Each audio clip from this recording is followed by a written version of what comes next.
News reporter Shelby Cap joins us live from downtown El Paso. And Shelby, what makes this facility different than this processing facility, different from the one that just opened up that we were able to tour just last week?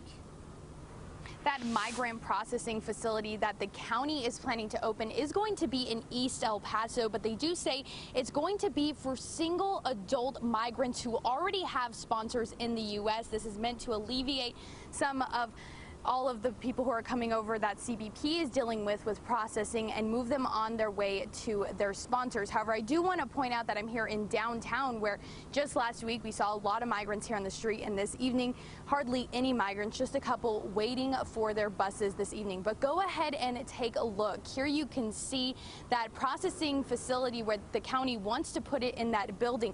Now, as you mentioned, that's going to cost the county over $11,000 monthly. Now, they do say that people will come in, they will help them get in contact with their sponsors and then help them with those travel arrangements to get them there. However, as you may remember, we did report that the city opened up their own processing facility as well. However, they deal with those migrants who do not have sponsors and work on getting them those chartered buses. Now, I did speak with El Paso County Judge Ricardo Samaniego, talking about what he thinks the city can also be doing, because the shelter that the county is going to be putting up is not a shelter. It is only to be processing those migrants and moving them through. I'm hoping, and I want to challenge the city, because they were supposed to take the shelter lane. We're going to take the process lane, and so we're still looking at and asking them to look at that shelter possibility. And the funds for that processing facility that the county is going to be open, they do say will be reimbursable through FEMA. However, as we mentioned, that those funds are not readily available. They do have to be reimbursed later on.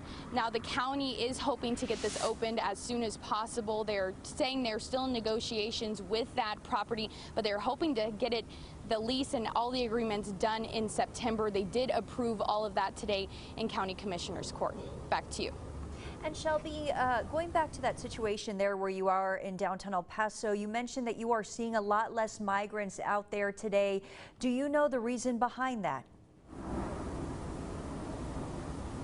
It's just a completely different scene out here today. Hardly any migrants. You know, they were all just sleeping right here on the street just last week, as we reported on.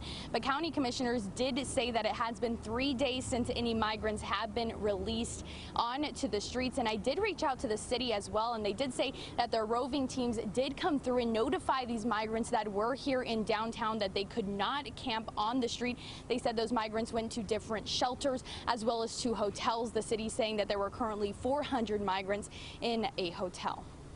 All right, our Shelby Cap reporting for us live in downtown El Paso. Thank you.